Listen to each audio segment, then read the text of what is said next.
Hola mi gente. Antes de empezar esta historia que te va a dejar sin palabras, te pido un favor enorme.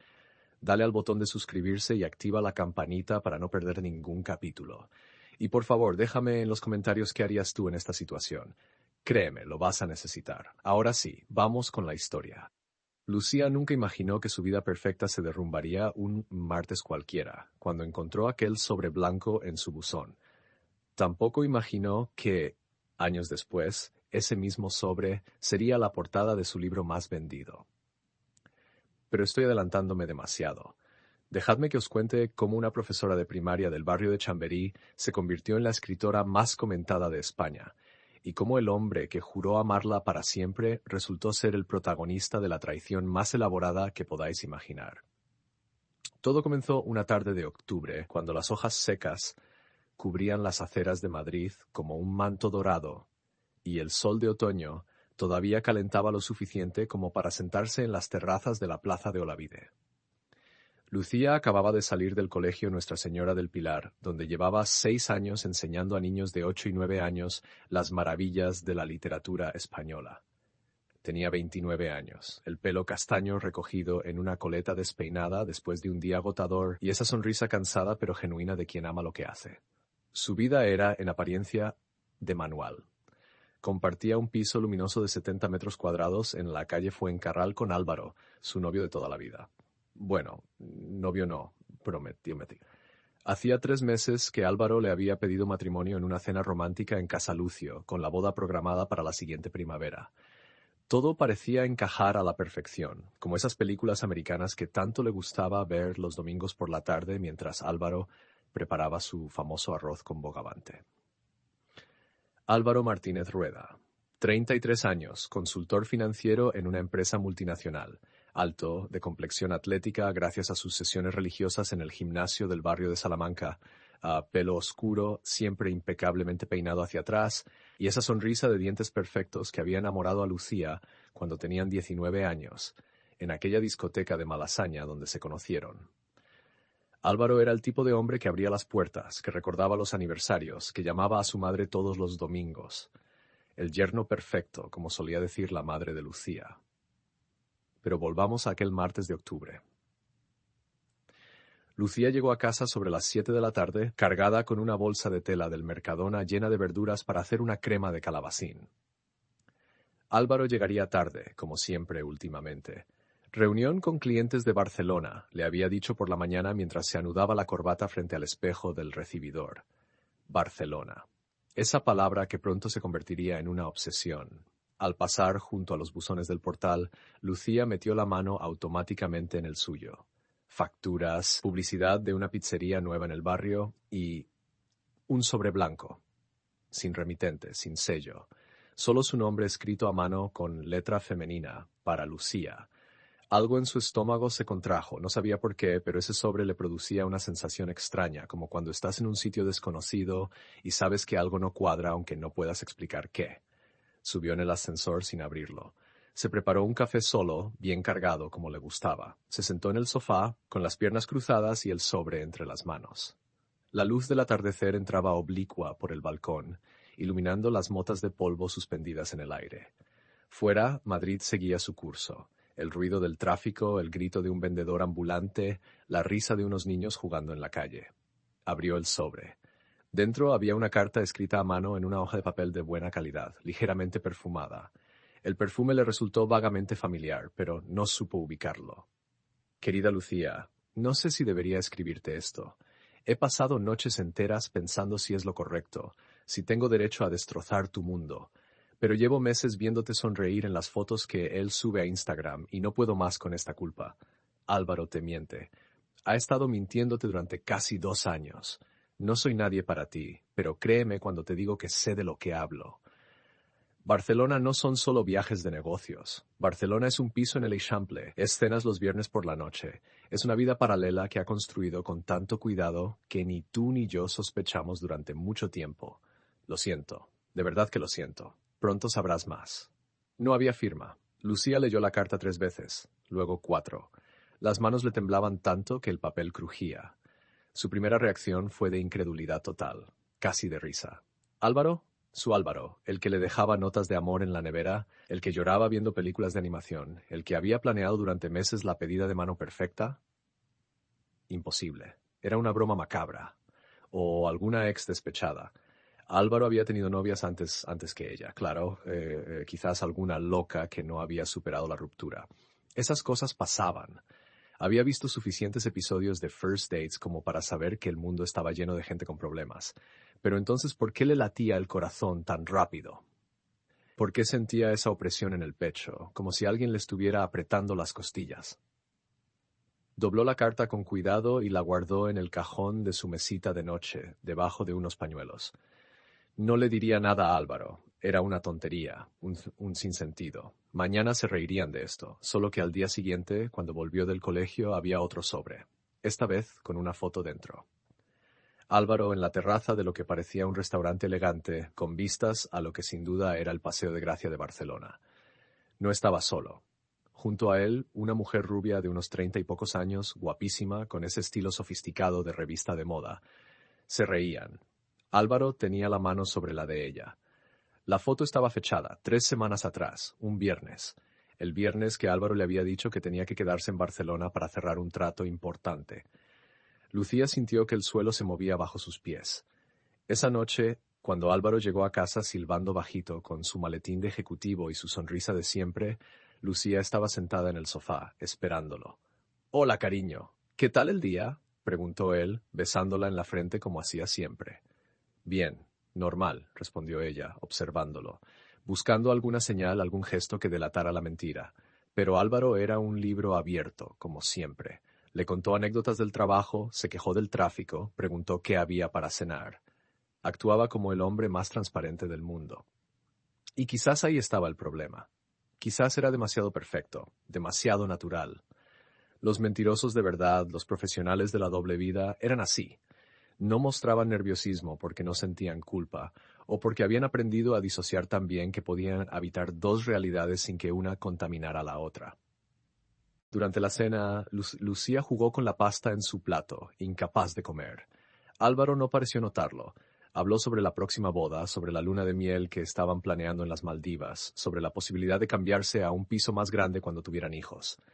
Hijos. La palabra resonó en la cabeza de Lucía como un eco distorsionado. Esa noche no pudieron hacer el amor. Lucía fingió un dolor de cabeza. Álvaro fue comprensivo, como siempre. Le trajo un vaso de agua y una aspirina, le dio un beso en la mejilla y se durmió en 5 minutos, con esa facilidad de quien tiene la conciencia limpia, o de quien es tan buen actor que ya ni siquiera distingue cuándo está actuando. Los días siguientes fueron una especie de pesadilla lúcida para Lucía. Seguía yendo al colegio, sonreía a sus alumnos, corregía exámenes, tomaba café con sus compañeras en la sala de profesores, pero su mente estaba en otra parte, dándole vueltas a aquellas cartas, a aquella foto. ¿Debería confrontar a Álvaro? ¿Pero con qué pruebas? Una carta anónima y una foto que podría ser de cualquier reunión de negocios. Él lo negaría todo, la haría sentir como una paranoica, como una celosa irracional. ¿Y si era verdad? No.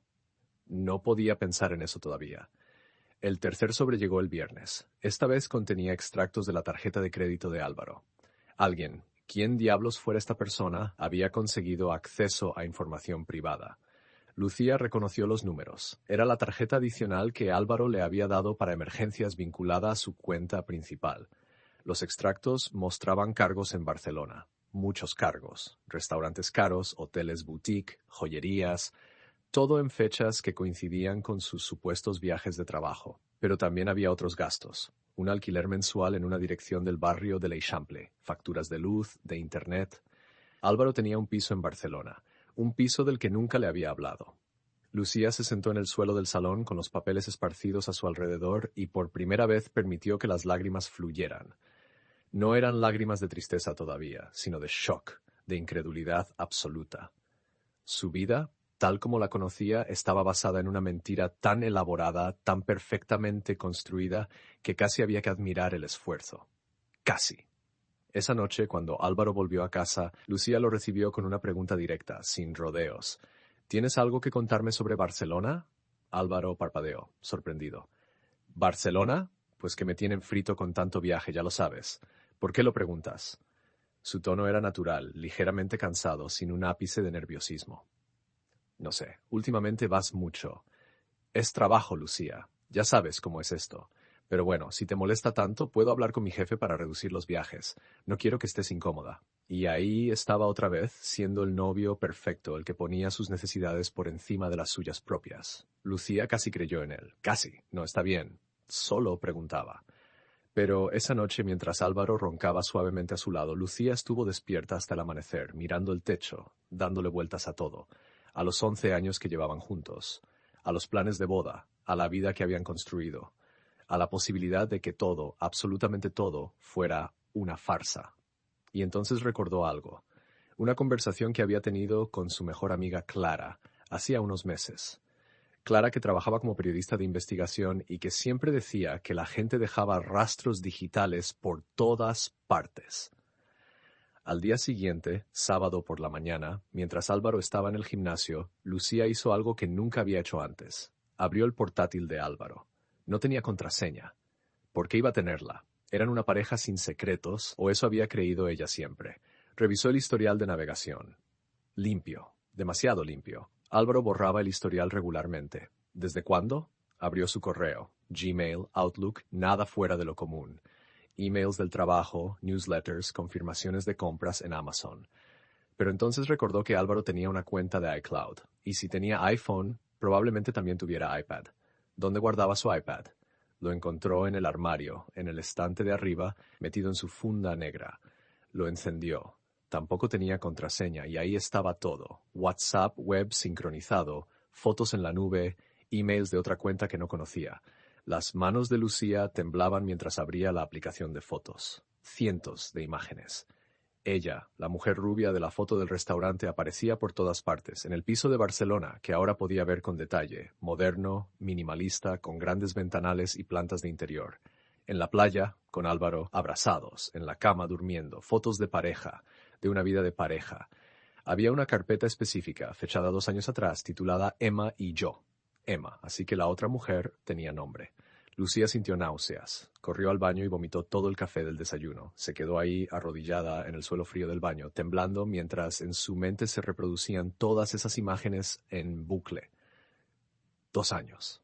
Llevaban 2 años viviendo esta mentira. No, ella había estado viviendo en una mentira durante 2 años mientras Álvaro vivía 2 vidas perfectamente separadas.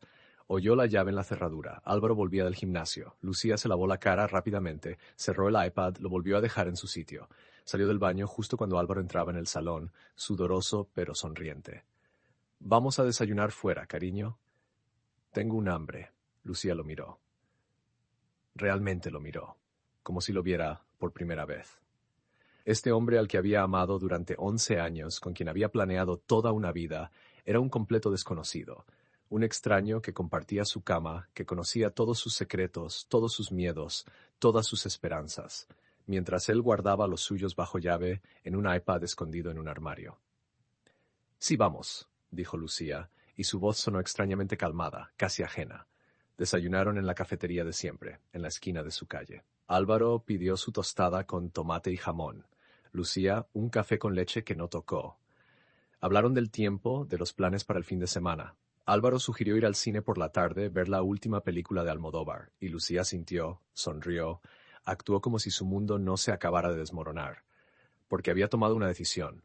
No iba a confrontarlo todavía, no hasta saber exactamente con qué estaba lidiando, no hasta tener todas las cartas sobre la mesa. Si Álvaro podía vivir una doble vida durante 2 años, ella podría actuar durante unos días más. El lunes llegó un nuevo sobre. Este contenía el contrato de alquiler del piso de Barcelona, firmado por Álvaro y Emma Soler Castells. Fecha de inicio, 15 de noviembre de 2022. Hace exactamente 2 años y un mes.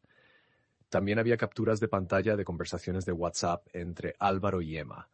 Lucía las leyó todas, una por una, sintiendo como algo dentro de ella se iba muriendo con cada palabra. No eran solo mensajes de una aventura, de un lío pasajero. Eran conversaciones de una pareja real. Hacían planes, discutían sobre cosas cotidianas, se decían «te quiero» con la naturalidad de quien lo lleva haciendo años. Emma le mandaba fotos de vestidos preguntándole cuál le gustaba más. Álvaro le contaba cosas del trabajo, cosas que también le contaba Lucía. Los vivía a las dos con la misma intensidad, con la misma aparente honestidad. En una conversación reciente, Emma le preguntaba, ¿cuándo vas a dejarla? Ya llevamos 2 años con esto, amor. Quiero que vivamos juntos de verdad. Y Álvaro respondía, lo sé, mi vida. Es complicado.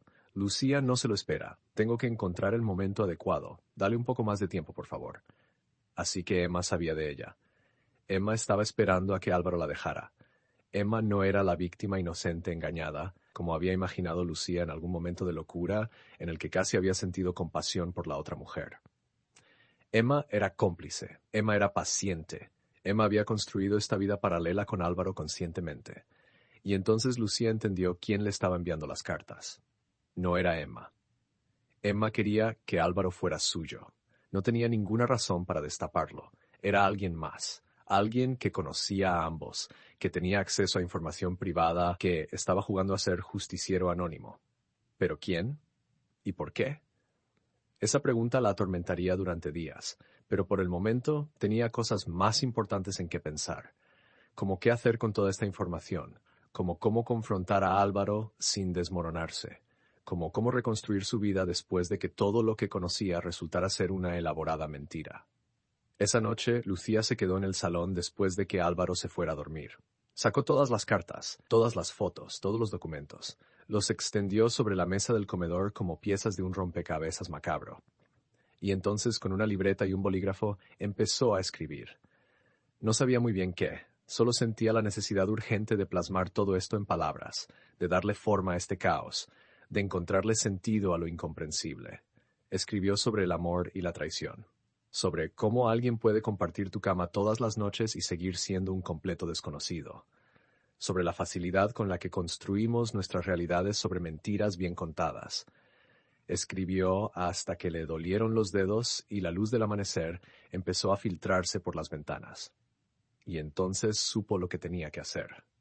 Lucía no durmió esa noche. Cuando Álvaro se levantó a las 7 de la mañana, fresco y descansado como siempre, ella ya estaba duchada y vestida, con 2 tazas de café recién hecho esperando en la cocina. «Vaya, madrugadora hoy», dijo él, sorprendido pero complacido. «¿Pasa algo?» «Nada. Solo me desperté temprano y no pude volver a dormirme. Pensé en aprovechar el día».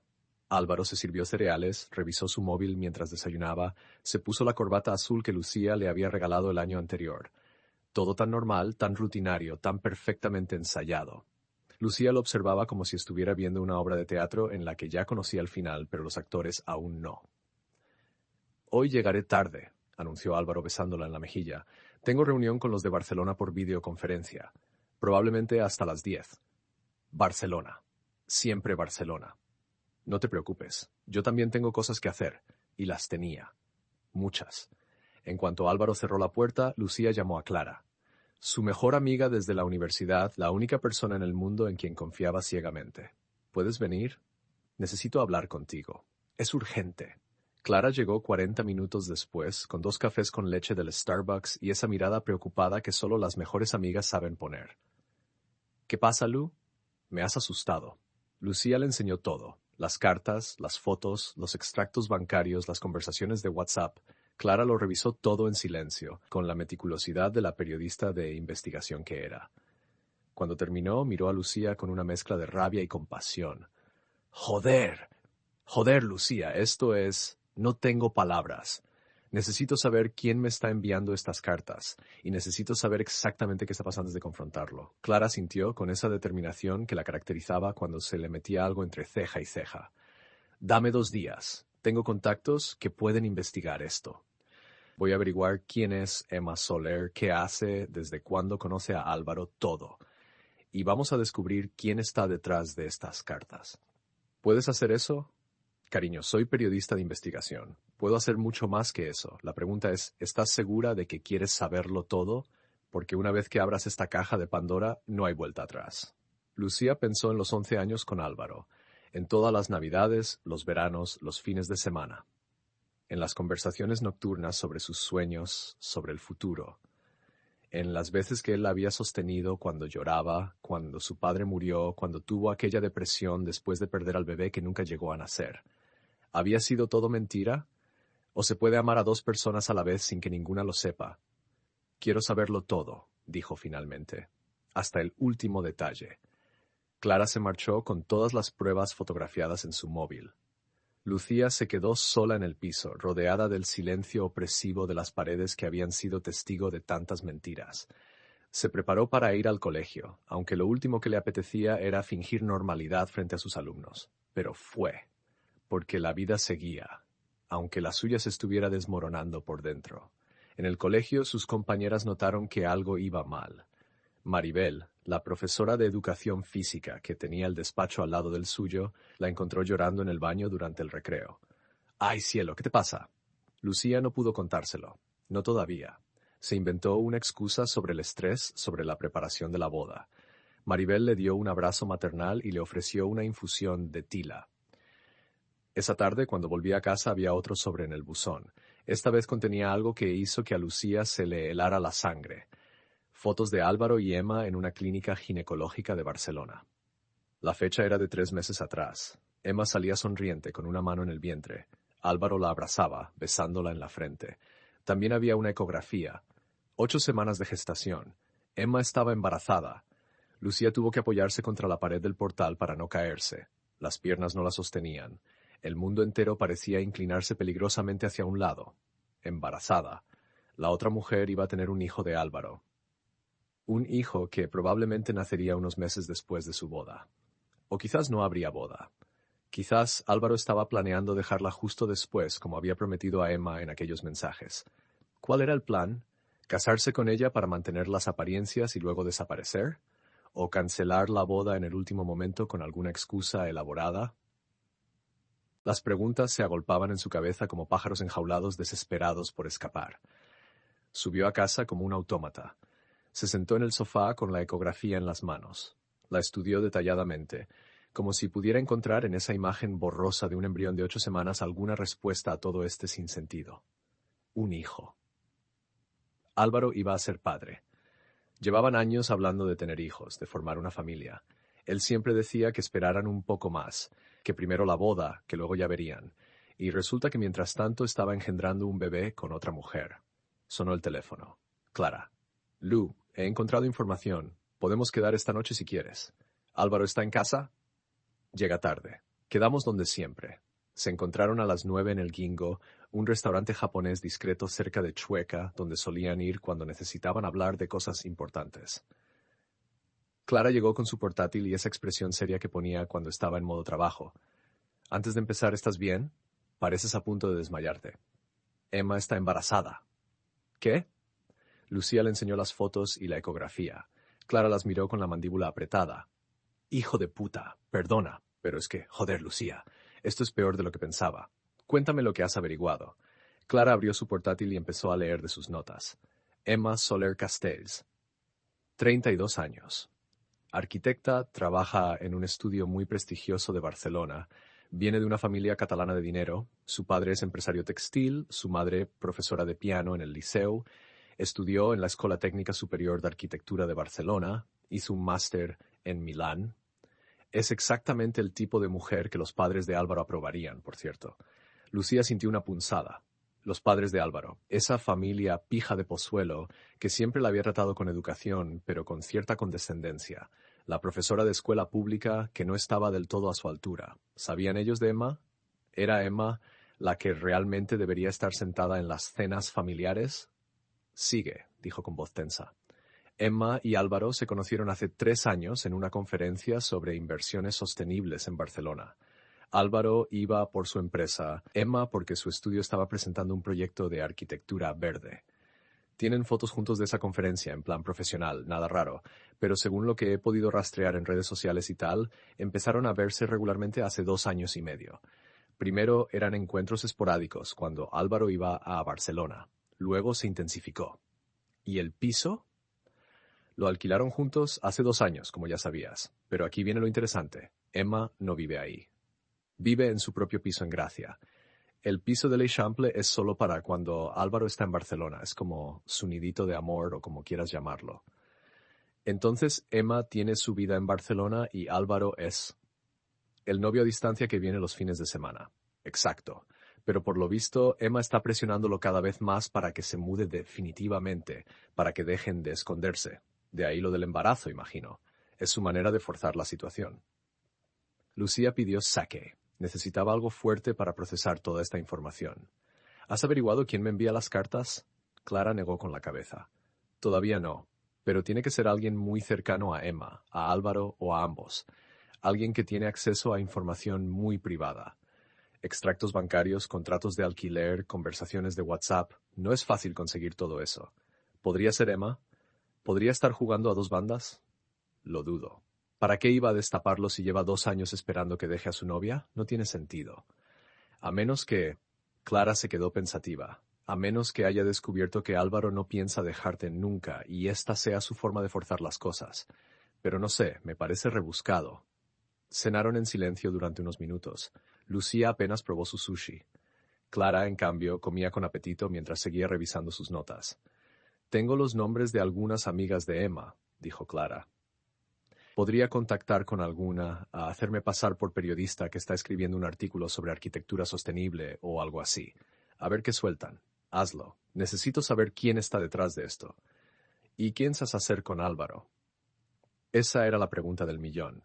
Lucía había pasado días dándole vueltas. Podía confrontarlo ahora mismo con todas las pruebas, verlo derrumbarse, escuchar sus excusas, sus justificaciones, dejarlo y empezar de cero. A los 29 años, sin la vida que había planeado, sin el hombre al que había amado durante más de una década.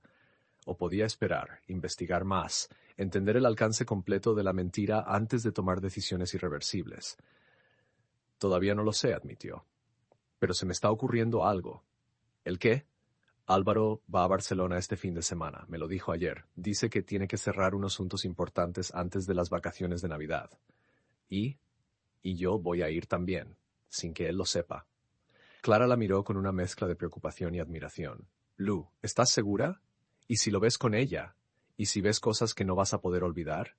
Ya he visto suficiente para no poder olvidarlo nunca, pero necesito verlo con mis propios ojos. Necesito enfrentarme a la realidad completa, no solo a fotos y documentos. Vale, entonces voy contigo. ¿Qué? Que voy contigo. No vas a hacer esto sola, ni de coña. Reservamos hotel, lo seguimos, averiguamos todo lo que podamos. Y de paso, igual descubrimos quién le está mandando las cartas a quién. Lucía sintió que se le llenaban los ojos de lágrimas, pero esta vez no eran lágrimas de dolor, sino de gratitud. En medio de todo este caos, al menos tenía a Clara. Al menos no estaba completamente sola. Gracias, susurró. Oye, para eso están las amigas. Además, esto es como una peli de espías, pero más chunga. Casi me mola, si no fuera porque eres tú la que lo está pasando mal. Volvieron a casa de Lucía pasadas las 11. Álvaro todavía no había llegado. O eso decía el mensaje que le había enviado. Reunión eterna. No me esperes despierta. Pero a las 11:30 sonó la llave en la cerradura. Álvaro entró oliendo a su colonia de siempre, con aspecto cansado pero no especialmente preocupado. Hola, cariño. Pensé que estarías dormida. No podía dormir. He estado viendo una serie. Álvaro se sentó a su lado en el sofá, le pasó un brazo por los hombros. ¿Estás bien? Te noto rara estos días. Por un momento, Lucía estuvo tentada de soltarlo todo ahí mismo, de tirarle las fotos a la cara, de gritar, de llorar, de preguntarle cómo había podido hacerle esto. Pero se contuvo. Estoy bien. Solo cansada del trabajo. Los niños están especialmente movidos esta semana. Ya. Normal, con la Navidad cerca se ponen como locos. Hablaron de tonterías durante media hora más. De la cena de empresa de Álvaro, que sería en 2 semanas, de si comprar el árbol de Navidad este fin de semana o el siguiente, de qué regalarles a los padres de ella. Todo tan normal. Todo tan terriblemente normal. Cuando se fueron a la cama, Álvaro intentó besarla, iniciar algo. Lucía se dejó. Por primera vez en 11 años, hacer el amor con él le pareció algo mecánico, falso, como estar con un extraño. Cerró los ojos e intentó no pensar en que probablemente el fin de semana anterior había hecho exactamente lo mismo con Emma. Después, mientras Álvaro dormía a su lado con la respiración acompasada de quien no tiene nada que temer, Lucía cogió su móvil y buscó billetes de tren a Barcelona para el viernes. Los siguientes 3 días pasaron en una especie de bruma surrealista. Lucía seguía su rutina como un robot: levantarse, ir al colegio, volver, cocinar, cenar con Álvaro, dormir. pero por dentro estaba planificando cada detalle de su viaje a Barcelona. Clara había reservado habitación en un hotel de l'Eixample, a 3 calles del piso de Álvaro y Emma. Habían investigado los lugares que frecuentaban, el restaurante italiano donde tenían reserva fija los viernes, el mercado donde compraban, la terraza donde tomaban vermut los domingos. El jueves por la noche, Álvaro hizo la maleta para su viaje. Lucía lo observaba desde la puerta del dormitorio. ¿Vas a echarme de menos?, preguntó él con una sonrisa. Siempre te echo de menos cuando te vas. Y era verdad, o al menos lo había sido hasta hace 2 semanas. Ahora lo único que sentía era una mezcla de asco y curiosidad mórbida. Solo son 3 días, cariño. El domingo por la noche estoy de vuelta y compenso con una cena romántica. ¿Te parece? Me parece perfecto. El viernes por la mañana Álvaro se marchó a las 7. Tenía un vuelo a las 9. Lucía esperó a que se fuera y entonces llamó al colegio fingiendo una gripe repentina. Marta, la directora, fue comprensiva. Lucía nunca faltaba, se merecía un par de días de descanso. A las 10, Lucía y Clara estaban en la estación de Atocha, subiendo al AVE con destino a Barcelona. El viaje duró 3 horas. 3 horas en las que Lucía estuvo en silencio, mirando por la ventana como el paisaje castellano daba paso al catalán, pensando en todo y en nada a la vez.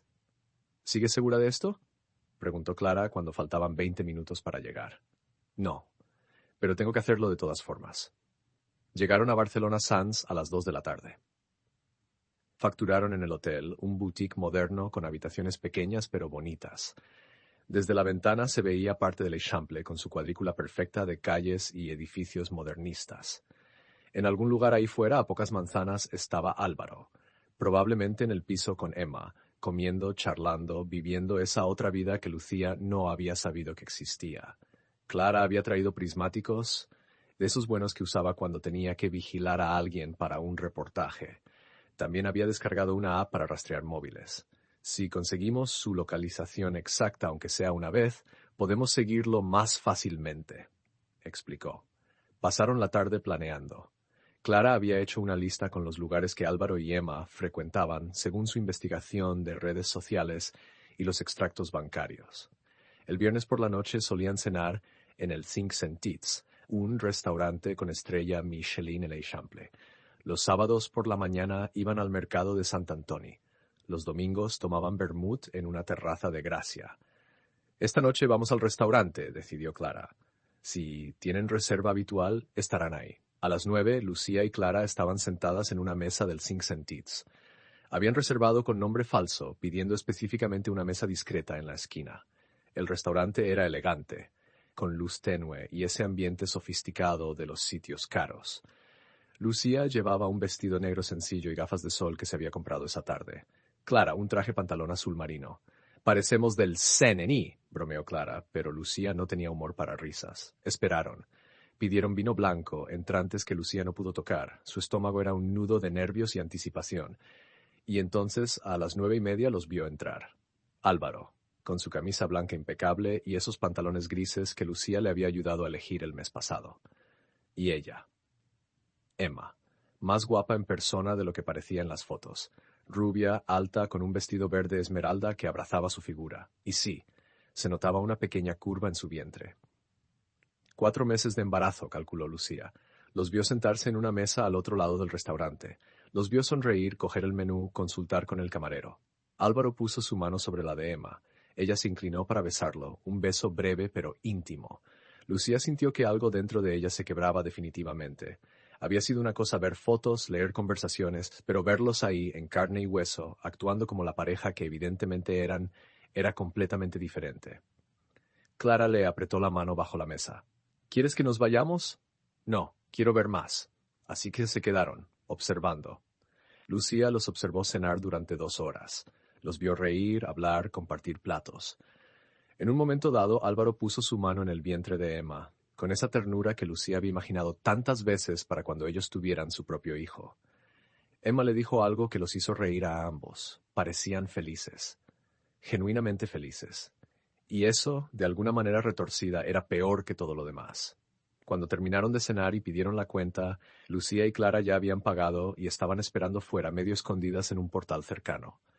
Vieron salir a Álvaro y Emma, abrazados, caminando despacio por las calles iluminadas de l'Eixample. Los siguieron a distancia prudencial durante 15 minutos, hasta que llegaron al edificio que Lucía ya conocía por los documentos, Carrer de Roger de Llúria, 127. Los vieron entrar, esperaron 5 minutos más. Entonces, en un tercer piso, se encendió la luz. Lucía contó las ventanas. Sí, era el piso, su piso, el nido de amor que habían construido mientras ella esperaba en Madrid creyendo que Álvaro estaba en reuniones de trabajo. He visto suficiente, dijo Lucía con voz quebrada. Vámonos. Volvieron al hotel en silencio. Lucía se duchó, se puso el pijama, se metió en la cama, pero no lloró. Ya no le quedaban lágrimas, o quizás su cuerpo había decidido que llorar era inútil. Clara se quedó en la otra cama, sin dormir tampoco, solo acompañándola en ese silencio doloroso que a veces es lo único que se puede ofrecer. El sábado amaneció gris sobre Barcelona. Lucía se despertó temprano, con esa sensación de irrealidad que acompaña a las pesadillas que resultan ser ciertas. Por un momento, antes de abrir completamente los ojos, pensó que todo había sido un mal sueño. Pero entonces vio a Clara dormida en la cama de al lado y la realidad la golpeó con fuerza renovada. Se levantó sin hacer ruido, se preparó un café en la pequeña cafetera de la habitación y se sentó junto a la ventana. Barcelona despertaba lentamente, el sonido de las persianas metálicas abriéndose, el murmullo del tráfico, la vida continuando como si nada, como si el mundo de Lucía no se hubiera desintegrado por completo. Clara se despertó media hora después, con el pelo revuelto y expresión preocupada. ¿Has dormido algo? Un par de horas. Estoy bien. No tienes por qué estar bien, Lu. Lo sé, pero necesito mantenerme entera un poco más. Después ya me derrumbaré. Desayunaron en silencio en una cafetería cerca del hotel. Lucía pidió un café con leche y unas tostadas que apenas tocó. Clara revisaba su móvil, chequeando las redes sociales de Emma y Álvaro. Según lo que investigué, los sábados por la mañana van al mercado de Sant Antoni, dijo Clara. Suelen llegar sobre las 11. ¿Quieres que vayamos? Tú decides. Es tu misión de reconocimiento. Lucía pensó durante un momento. Parte de ella quería volver a Madrid, meterse en la cama y no salir en una semana. Pero otra parte, la parte que había estado creciendo en estos días, necesitaba ver más. Necesitaba entender completamente la magnitud de esta doble vida antes de tomar cualquier decisión. Vamos. Llegaron al mercado a las 11 menos cuarto. El lugar estaba abarrotado, familias con niños, parejas jóvenes, turistas con sus cámaras. Los puestos rebosaban de frutas, verduras, pescado fresco, embutidos artesanales. El olor a pan recién hecho se mezclaba con el del café y las especias. Clara y Lucía se apostaron cerca de la entrada principal, con gafas de sol y gorras que habían comprado en una tienda cercana. Parecían dos turistas más explorando el mercado, y entonces los vieron llegar. Álvaro llevaba una bolsa de tela en la mano. Emma iba del brazo con él, con un vestido de flores y ese estilo desenfadado que Lucía nunca había podido conseguir. Se movían por el mercado con la familiaridad de quienes lo hacen todas las semanas. Saludaban a los vendedores, probaban quesos, compraban tomates, discutían sobre qué pescado cocinar para la comida. Lucía los siguió a distancia, observando cada gesto, cada sonrisa, cada toque casual. En un momento dado, Emma se paró frente a un puesto de flores. Álvaro le compró un ramo de peonías rosas sin que ella se lo pidiera, el mismo tipo de flores que le regalaba a Lucía cada aniversario. Ese detalle, tan pequeño y tan devastador a la vez, fue como un puñal en el estómago. Continuaron deambulando por el mercado durante casi una hora. Compraron fruta, pan, queso de cabra, aceitunas. Emma se reía de algo que Álvaro le había dicho, con la mano apoyada protectoramente sobre su vientre, en ese gesto universal de las embarazadas. Y entonces pasó algo inesperado. Una mujer se acercó a ellos. Morena, de unos 40 años, elegante, con el pelo recogido en un moño perfecto. Llevaba un vestido negro ajustado y tacones demasiado altos para un mercado un sábado por la mañana. Lucía vio cómo la expresión de Emma cambiaba inmediatamente. De la sonrisa pasó a algo parecido al disgusto, o quizás a la incomodidad. Álvaro también se tensó visiblemente. La mujer les habló. No podían oír qué decía desde donde estaban, pero su lenguaje corporal era inequívoco. Estaba enfadada. Emma respondía algo con gestos cortantes. Álvaro intentaba intervenir, poner paz, pero la mujer lo ignoraba completamente. La discusión duró menos de 2 minutos, pero fue intensa. Finalmente la mujer se dio la vuelta bruscamente y se marchó, taconeando furiosa entre la multitud. Emma y Álvaro se quedaron quietos durante unos segundos, mirándose con expresión preocupada. Luego Emma dijo algo y empezaron a caminar rápidamente hacia la salida del mercado, olvidándose de terminar sus compras. Clara le dio un codazo a Lucía. ¿Has visto eso? Sí. ¿Quién coño era esa mujer? Ni idea, pero voy a averiguarlo. Espera aquí. Clara salió corriendo tras la mujer morena. Lucía se quedó sola entre la multitud del mercado con el corazón latiendo aceleradamente. ¿Qué acababa de pasar? ¿Quién era esa mujer? ¿Por qué Emma y Álvaro habían reaccionado así? 10 minutos después, Clara volvió casi sin aliento. La he seguido hasta un café. Se ha sentado sola y ha pedido un gin tonic. A las 12 del mediodía. Esta mujer tiene problemas. Y me he sentado en la mesa de al lado y he empezado a hablar con ella. Le he dicho que parecía disgustada, que si estaba bien. Ya sabes, el rollo de periodista empática. ¿Te ha contado algo? Clara sonrió con esa expresión de triunfo que ponía cuando conseguía una buena historia. Se llama Montserrat. Es la hermana de Emma. Lucía sintió que todo encajaba de repente, como las piezas de un rompecabezas que por fin encuentran su lugar. Es ella. Es ella quien me envía las cartas. Exacto. Y cuando ha empezado a beber el segundo gin, me lo ha confirmado todo sin que yo tuviera que preguntar mucho. Está cabreada con su hermana por la situación. Dice que Emma ha destruido su propia vida y la de otra persona inocente por un tío casado. Bueno, comprometido. Dice que lleva meses intentando convencer a Emma de que lo deje, pero su hermana está obsesionada con Álvaro. Pero, ¿por qué me envía las cartas a mí? ¿Por qué no se lo dice a su hermana directamente? Porque ya lo ha intentado 1000 veces y Emma no la escucha. Montserrat pensó que si tú descubrías la verdad y dejabas a Álvaro, él no tendría más remedio que elegir, o Emma o nada. Y conociéndolo, probablemente elegiría nada. Volvería a su cómoda vida en Madrid, buscaría otra novia, repetiría el patrón. Emma se quedaría sola y embarazada, y quizás entonces entendería el error que ha cometido. Es retorcido. Es desesperado. Montserrat quiere salvar a su hermana de sí misma. Y de paso, supongo que quería avisarte porque piensa que no te mereces vivir en una mentira. Lucía procesó toda esta información mientras caminaban de vuelta al hotel. Así que no había sido Emma. Había sido su hermana, movida por una mezcla de amor familiar y frustración. Alguien que veía el desastre desde fuera y había decidido dinamitarlo todo con la esperanza de que de las ruinas surgiera algo mejor. ¿Qué vas a hacer ahora?, preguntó Clara cuando llegaron a la habitación. Lucía se sentó en la cama, mirando su reflejo en el espejo del armario. 29 años, 11 años de relación, una boda planeada para la primavera, y todo basado en una mentira tan grande que aún le costaba creer que fuera real. Voy a confrontarlo. ¿Esta noche? Sí, voy a ir al piso. Voy a llamar a la puerta, y voy a decirle a Álvaro exactamente lo que sé. Clara la miró con una mezcla de orgullo y preocupación. ¿Estás segura? Va a ser duro, Lu. Ya todo es duro. Pero necesito mirarlo a los ojos cuando le cuente que sé la verdad. Necesito ver su cara cuando se dé cuenta de que se acabó. Pasaron el resto del día planeando. Lucía repasó mentalmente todo lo que quería decir, todas las preguntas que necesitaba hacer. Clara intentó prepararla para las posibles reacciones de Álvaro. La negación, las excusas, quizás incluso la agresividad.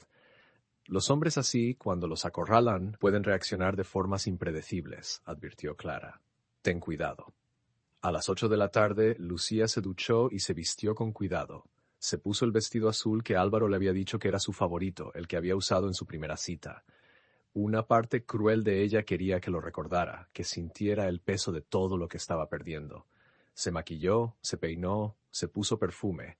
No porque quisiera estar guapa para él, sino porque necesitaba sentirse en control. Poderosa, capaz de enfrentar lo que venía. Clara insistió en acompañarla hasta el portal, esperarla abajo por si acaso. Si en media hora no has bajado, subo yo. Lucía asintió, agradeció el apoyo con un abrazo y entró en el edificio. El portal era moderno, con ascensor de cristal y suelo de mármol. Subió hasta el tercer piso con el corazón desbocado. Se plantó frente a la puerta del 3B. Podía oír voces dentro, música suave, el tintineo de platos. Estaban cenando. Respiró hondo 3 veces y llamó al timbre. Silencio inmediato dentro del piso. Pasos acercándose. La puerta se abrió. Y ahí estaba él. Álvaro.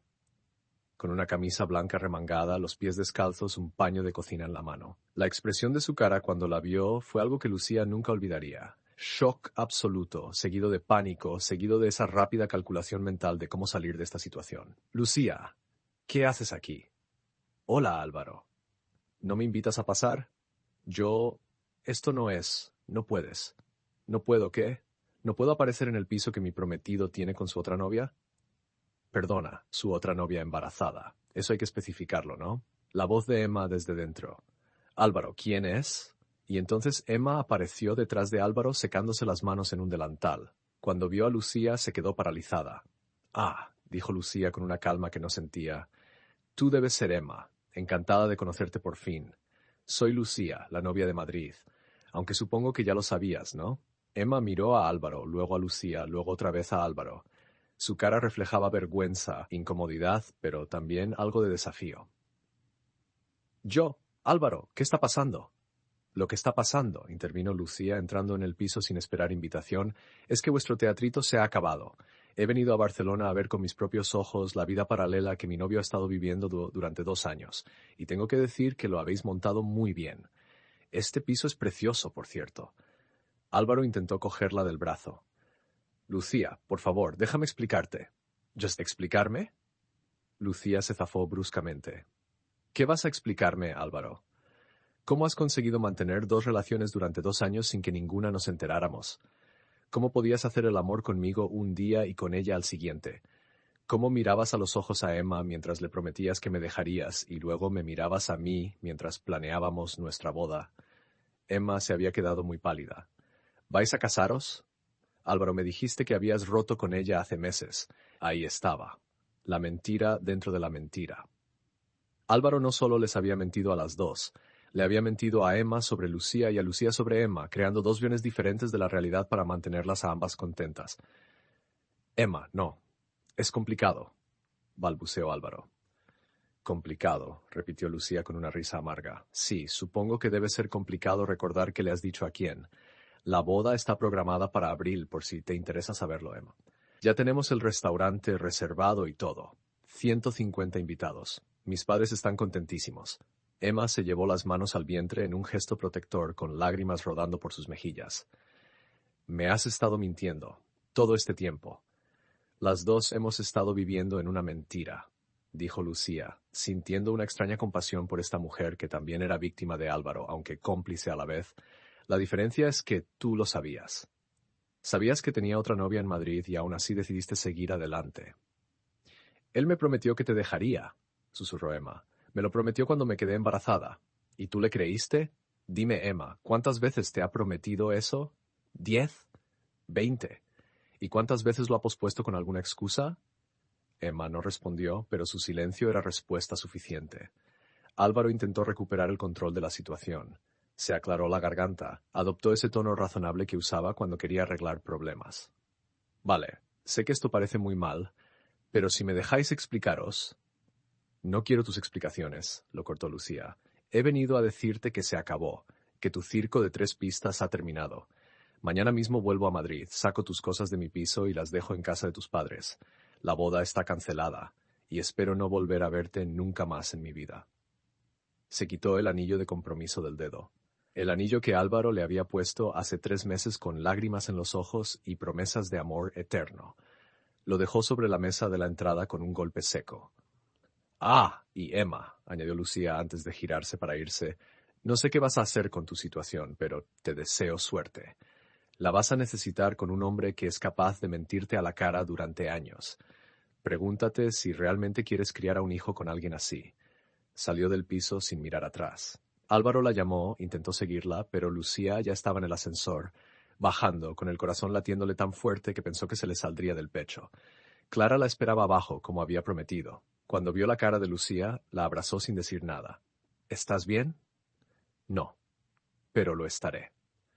Volvieron al hotel. Lucía se desplomó en la cama y por fin, después de días conteniéndose, lloró. Lloró por los 11 años perdidos, por el futuro que nunca sería, por la persona que había creído que era Álvaro y que resultó ser solo una máscara. Lloró hasta que no le quedaron lágrimas, hasta que el dolor físico en el pecho se volvió casi insoportable. Y entonces, agotada, se durmió. Los 3 meses siguientes fueron los más difíciles de la vida de Lucía. volver a Madrid, enfrentarse a la realidad, cancelar la boda, explicarles a sus padres y amigos lo que había pasado, mudarse a un piso más pequeño porque no podía pagar el alquiler sola, ver cómo su vida perfectamente ordenada se desmoronaba y había que reconstruirla desde cero. Álvaro intentó contactarla innumerables veces, mensajes, llamadas, emails. Incluso se presentó una vez en el colegio. Lucía lo ignoró todo. Cambió su número de teléfono, lo bloqueó en todas las redes sociales, le dejó muy claro a sus amigos comunes que no quería saber nada de él. Por Clara se enteró de que Álvaro y Emma habían roto también, que él había vuelto a Madrid con el rabo entre las piernas intentando reconstruir su vida, que Emma había decidido criar al bebé sola en Barcelona con el apoyo de su familia, y Lucía sintió pena por Emma, pero también una extraña liberación. Las dos habían escapado. Las dos tendrían la oportunidad de empezar de nuevo sin las mentiras de Álvaro envenenando sus vidas. Pero la parte más sorprendente de todo esto vino 3 meses después de la ruptura. Una noche, incapaz de dormir, Lucía se sentó frente a su portátil y empezó a escribir. No sabía muy bien qué, solo sentía la necesidad de sacar todo lo que llevaba dentro. Escribió sobre la traición, sobre el descubrimiento, sobre ese momento en que te das cuenta de que la persona que amas es un completo desconocido. Escribió durante semanas, por las noches, después del colegio, los fines de semana. Las palabras fluían como nunca antes lo habían hecho. Transformó su dolor en narrativa, sus preguntas sin respuesta en diálogos, su rabia en personajes complejos y reales. Escribió una novela. La tituló Las cartas del destino. No esperaba nada de ella. Era solo terapia, una forma de procesar el trauma. Pero Clara, que había leído los primeros capítulos, insistió en que la enviara a algunas editoriales. Es brillante, Lu. De verdad, la gente necesita leer esto. Lucía lo hizo sin muchas esperanzas. Mandó el manuscrito a 5 editoriales pequeñas y se olvidó del asunto. 2 meses después recibió una llamada. Una de las editoriales quería publicarla. No solo eso, creían que tenía potencial para ser un bestseller. Y tenían razón. Las cartas del destino se publicó en octubre, un año después de que Lucía recibiera la primera carta anónima. El libro tocaba algo profundo en los lectores. Esa sensación universal de que nunca conoces del todo a las personas que amas, de que todos guardamos secretos, de que la traición puede venir de donde menos te lo esperas. Las críticas fueron excelentes, las ventas increíbles. En 3 meses, el libro estaba en todas las librerías de España. Los clubs de lectura lo discutían, los programas de televisión invitaban a Lucía a hablar sobre él. Las redes sociales lo compartían constantemente. Lucía se convirtió, casi sin pretenderlo, en una de las autoras más comentadas del año. Le ofrecieron contratos para más libros, charlas, entrevistas. Su vida cambió completamente, pero esta vez era un cambio que ella controlaba, que había construido con su propio esfuerzo y dolor. Un año después de la ruptura, Lucía estaba en la Feria del Libro de Madrid, firmando ejemplares de su novela. La cola era larga, llena de lectores que querían contarle sus propias historias de traición y superación. Y entonces lo vio, al fondo de la cola, nervioso, con las manos en los bolsillos. Álvaro. Cuando llegó su turno, Lucía lo miró directamente a los ojos por primera vez en un año. Hola, Lucía. He leído tu libro. ¿Ah, sí? ¿Y qué te ha parecido? Duro, justo, merecido, supongo. Álvaro bajó la mirada. Quería disculparme. Sé que no sirve de nada, que no cambia lo que hice, pero necesitaba decírtelo en persona. Lo siento, de verdad que lo siento. Lucía lo estudió durante un momento. Vio las ojeras bajo sus ojos, el peso que parecía cargar en los hombros. Álvaro no era el hombre seguro de sí mismo que había conocido. Era alguien roto, alguien que había perdido todo por su propia codicia y egoísmo. Acepto tus disculpas, dijo finalmente. No porque te las merezcas, sino porque yo necesito cerrar este capítulo definitivamente. ¿Eres feliz?, preguntó Álvaro con voz quebrada. Lucía pensó en su nuevo piso, pequeño pero acogedor, en las mañanas escribiendo en su cafetería favorita, en las tardes con Clara y sus nuevos amigos del mundillo literario, en los proyectos que tenía en mente, las historias que quería contar, en la libertad de ser completamente ella misma, sin mentiras, sin traiciones. Sí, respondió con una sonrisa genuina. Soy feliz. Y era verdad. Álvaro asintió con lágrimas en los ojos. Me alegro, de verdad, te lo mereces. Se dio la vuelta y se perdió entre la multitud.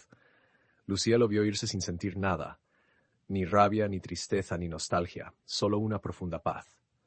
Esa noche, de vuelta en su piso, Lucía abrió su portátil y empezó a escribir su segunda novela. Tenía tantas historias que contar, tantas emociones que explorar.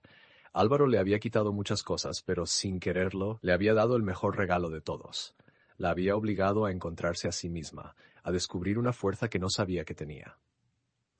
Las cartas anónimas de Montserrat habían destruido su vida perfecta. Pero de esas ruinas, Lucía había construido algo mejor, algo verdaderamente suyo. Y eso pensó mientras tecleaba las primeras líneas de su nueva historia valía todo el dolor del camino. Fin.